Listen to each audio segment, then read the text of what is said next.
Summer's here, and you can now get almost anything you need for your sunny days delivered with Uber Eats. What do we mean by almost? Well, you can't get a well-groomed lawn delivered, but you can get a chicken parmesan delivered. A cabana? That's a no. But a banana? That's a yes. A nice tan? Sorry, nope. But a box fan? Happily, yes.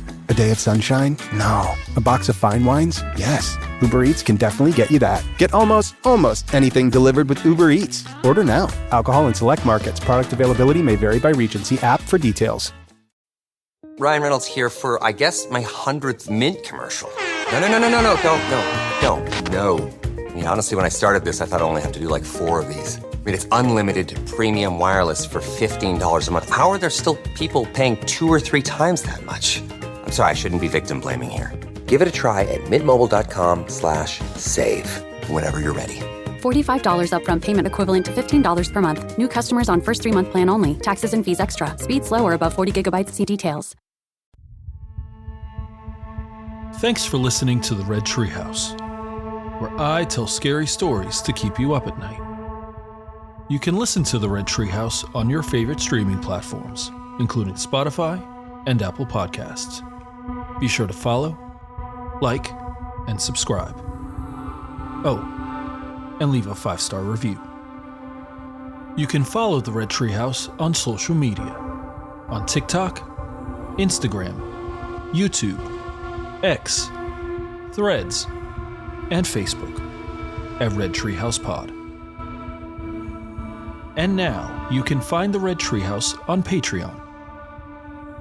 Join the Red Treehouse community for as little as $3 per month and receive exclusive member benefits, including personal shoutouts, early access to episodes, bonus episodes, and more. Simply go to patreon.com/Red Treehouse. As always, if you have a scary story or topic you'd like me to feature on an upcoming episode, email redtreehousepod@gmail.com. Important note, sources for this episode can be found in the show notes. The Red Treehouse is dedicated to my dad. I love you, Pop. Have you ever read or heard about a scary encounter with a strange being? Maybe an extraterrestrial, humanoid, ghost, or cryptid? If you're like me, there's always at least one question that pops into my mind. How did they make that happen? What did they do to have such an encounter? Or was it all just a coincidence? I don't know if it's fear of missing out or a mild case of jealousy, but when I read stories about Bigfoot encounters, Loch Ness Monster sightings, or the Mothman, I just think to myself, damn, it'd be awesome to see one of those. Recently, I came across a creepypasta that offered some helpful advice. And though it's a fiction story, it is guaranteed to keep you up at night. The story was submitted to the Creepypasta Wiki by Bucket28, and you can find the link to the story in the show notes. In this episode of the Red Treehouse, we're going to explore a fascinating and eerie creepypasta, the beginner's guide to contacting a cryptid. Is it possible to contact a cryptid, humanoid, or an unusual animal? I'll share the details. You decide for yourself. I'm your host, Will. Welcome to the Red Treehouse.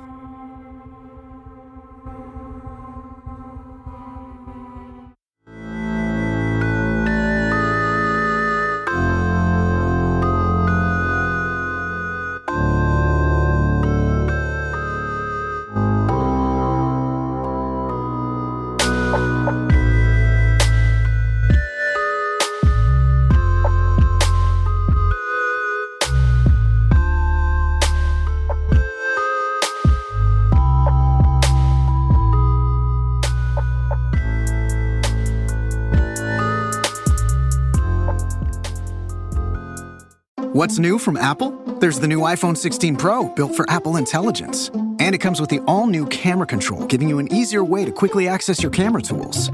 The new Apple Watch Series 10 has our biggest display and our thinnest design ever. And this? It's the sound of active noise cancellation, now available on one of 2 new AirPods 4 models. So quiet. Check out all of the new products and new features at apple.com. You can even buy yourself something new. See apple.com for product availability updates. Apple Intelligence coming this fall. The Beginner's Guide to Contacting a Cryptid was written by Bucket28 and has the distinction of being the pasta of the month for November 2023. I'll read the original story in its entirety. Quote, "Since it's the Halloween season, I thought I'd share a small legend that occasionally makes its way around town where I live. There's a lot of dense forests here in the Seattle area, and people like to tell stories about a tall, hairy creature that walks between the trees at night. There's lots of Bigfoot rumors around here, but they say it's definitely something else, more like the Michigan Dogman or some kind of werewolf. The big difference is that it has an animal skull for a face, with sharp rows of teeth and large empty eye sockets, or at least that's what people say.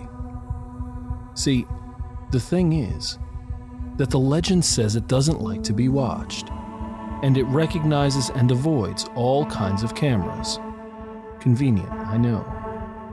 This, combined with other details that I'll mention later, leads me to believe that this cryptid could have been a regular person at some point. Anyways, the story goes that it lives deep in the forests near Seattle and Bellevue, watching hikers from a distance and feeding off of deer and wild berries. These food sources can be inconsistent though, which leads to the main risk that I'll get into after the instructions. Most reported sightings are around Coal Creek, so that's probably where you'd want to go if you're looking for it. That's also where it gets its most common name, the Coal Creek Demon. Some people say that it's a vengeful spirit from the long-lost mining settlement that used to be there. But that sounds a bit too melodramatic to me. I'd say it's probably the result of some freak accident. But I'm not a scientist or anything, so who knows? There's no real reward for encountering this so-called demon that I've heard of. But if you want to seek it out anyways, here's what you need to do. Results are far from guaranteed. It can only be in one place at once, and it doesn't live to serve your interests. If nothing else, it's a fun excuse to go camping with some friends. Required supplies. To conduct this ritual, you'll need a gift, described below, camping equipment, flashlights, blindfolds, and a remote-activated light source.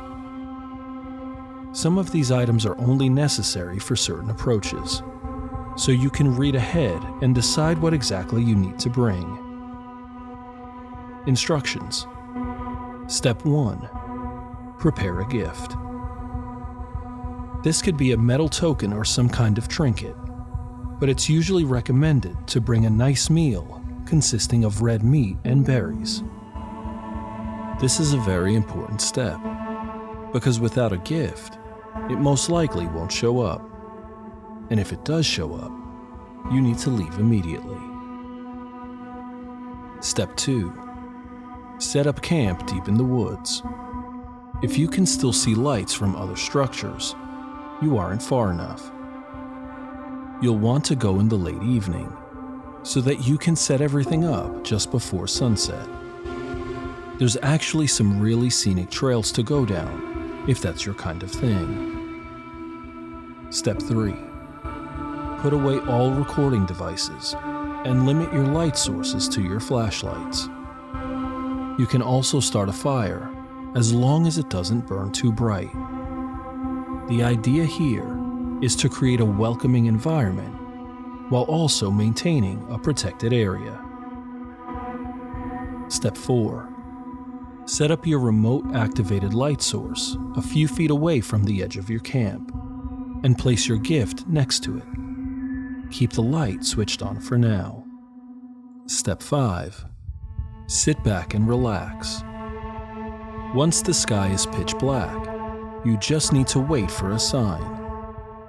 Feel free to chat and play games with anyone you brought along with you, just as long as you all have a clear view of the tree line. Step 6. Eventually you might realize that something is observing you from a distance.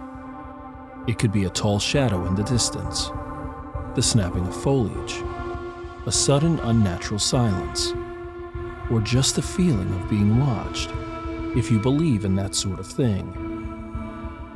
If you notice any of these signs, it could very well mean that you've made contact. You're now ready to move on to the next step. Step 7. Stop all conversation and reduce your noise as much as possible. Switch off the light next to your gift and make sure your flashlights are pointed away from it. This is also where you need to pay close attention to these instructions, as any mistake past this point will cause the demon to panic, which can have very dangerous consequences. Step 8. The demon should now approach your gift slowly. Stay calm and avoid any noises or sudden movements. Do not shine a light on it or take out any recording devices. If everything is done correctly, it will take the gift and briefly gaze at the people in your camp. However, if it ignores your gift and instead starts moving toward your camp, you need to get up and run to the nearest shelter you can find. Your lights will no longer matter. So just focus on moving as fast as possible.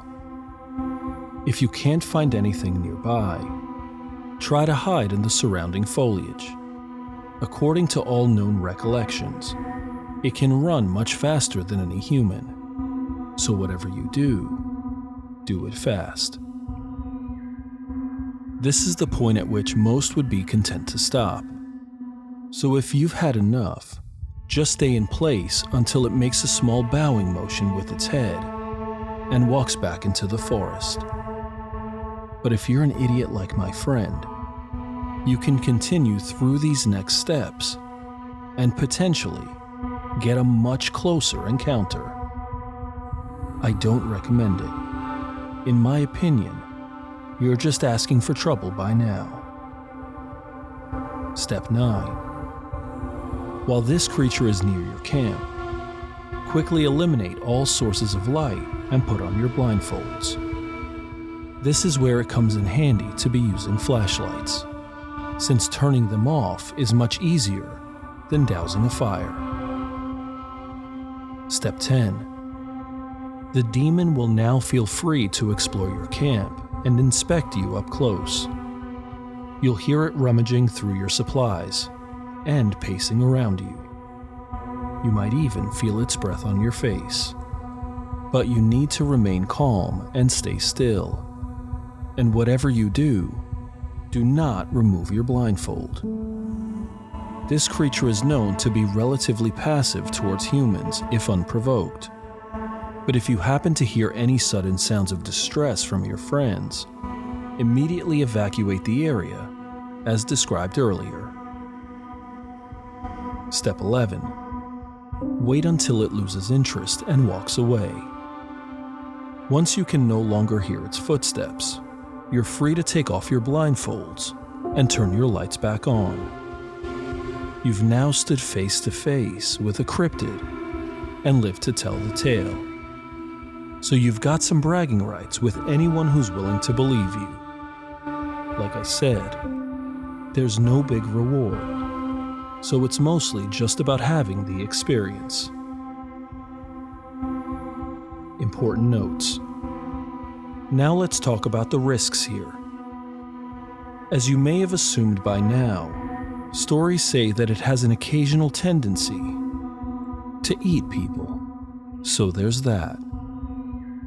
However, based on my research, it seems to only do this when starved or provoked, so you don't have to worry as long as you play it smart.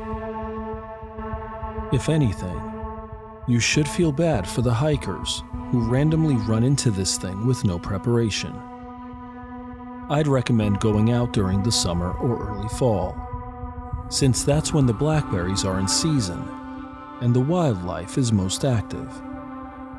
That's just my theory, but most of the darker stories I've heard take place during winter, so I'd say it holds some water. Now, like I said earlier, there's a chance that you could startle the demon and cause it to panic.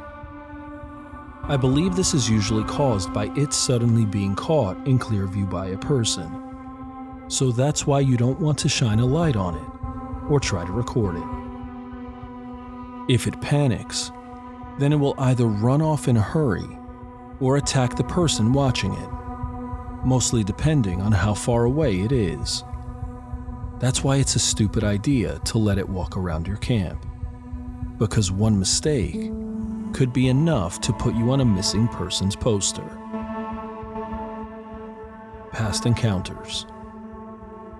Because of the positive reception to this post, I decided to do some more research on this thing. I found a lot of neat stuff, but there's too many stories to go over them all, so I'll just cover the big ones. The case of Brian Matthews. So back in 2004, this kid found himself in a bad situation. And I'm not just talking about him having two first names. At the age of 9, he's out on a hike with his parents when suddenly they turn around and he's just gone. I don't know what they were doing having him at the back of the line, but that's not the point here. Obviously, they immediately panic and run around yelling to him. And when that didn't work, they went to the police. Within a few hours, park rangers were sweeping the area. And after 2 days with no results, they brought in the National Guard. While they're out searching on day 3, the kid turns up, but not with the cops. Instead, a group of backpackers find him sitting on a tree stump, 20 miles north from where he went missing. When they brought him in, he was healthy and well-fed. When asked where he'd been, he just said that he was playing with the friendly bear he'd met. When shown an artist's sketch of the Coal Creek demon, Brian immediately identified it as the creature he was talking about. Articles quote him as saying, "Did you meet him too?" when he first saw the sketch. In my opinion, this is a pretty big boon for the ex-human theory. Unless there's some species of wild animal that just so happens to have a habit of caring for human children, like a parent would. Steven's camping trip. Now, as I briefly mentioned, my friend Steven carried out this whole process and ended up getting in over his head. At the time, we were both graduating high school, and he went on a camping trip with some other seniors to celebrate. I would have joined, but I was down with COVID at the time, so that was a no-go. Besides, I wanted to give him some space since I knew he had feelings for one of the people going. I should have seen it coming, that he would do something stupid to try and impress her, and screw up massively. The group was telling scary stories around the campfire one night, so he brought up this ritual. And of course, some of the people wanted to try it. He didn't want to look like a wuss, so he just went along with it. Once they started to get things rolling, most of the group checked out and walked down to the beach instead, including his crush. It was way too late for him to back out by then, so he just won the award for World's Biggest Backfire. So at this point, it's almost pitch black outside. The 4 remaining people are putting beef jerky on a paper plate, and Steven's just trying to keep his pants dry. They sit out with the plate for a while, and just as they're about to call it quits, the thing actually shows up. Everyone there is totally paralyzed, but they still move on to dousing the fire and wrapping bandanas over their eyes. I can only assume their brains were just running on autopilot by that point. Now it's pacing around the camp, slowly rustling through their bags and inspecting them one at a time. When it gets to Jack, this really wiry kid with red hair, apparently its breath hits his face and makes him jump in his seat, shaking off his blindfold in the process. The whole group hears a dry shriek and takes off their blindfolds just in time to see him get thrown into the tree line, and they all bolt out of there. Steven went and ducked behind a big log, spending about 20 minutes huddling in a ball and freaking out. When he heard footsteps approaching, he thought he was done for, only to see that it was the rest of the group coming back from the beach. He ran up to them and started incoherently rambling about what was going on, but he realized that the demon was completely gone. Imagine walking back from the beach, only to find the people you left there were cowering in shrubbery and rambling about a giant monster that isn't there. I wouldn't even know what to think. Of course they didn't believe them, even though Jack was covered in bruises and scratches. I guess they thought it was some sort of elaborate prank, and they just ended up being pissed. I wouldn't believe him either, if it weren't for the fact that I know he could never orchestrate something like that if he tried.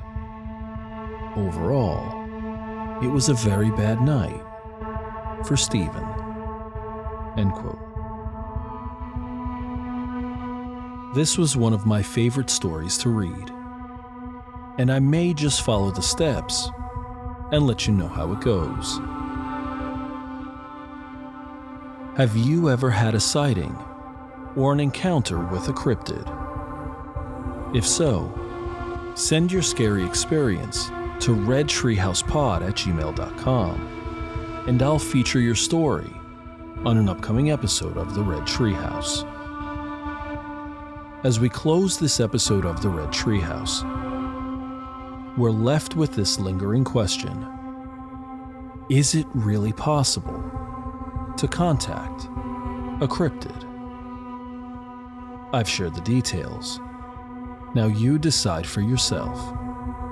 I'm your host, Will. Thanks for joining me in the Red Treehouse.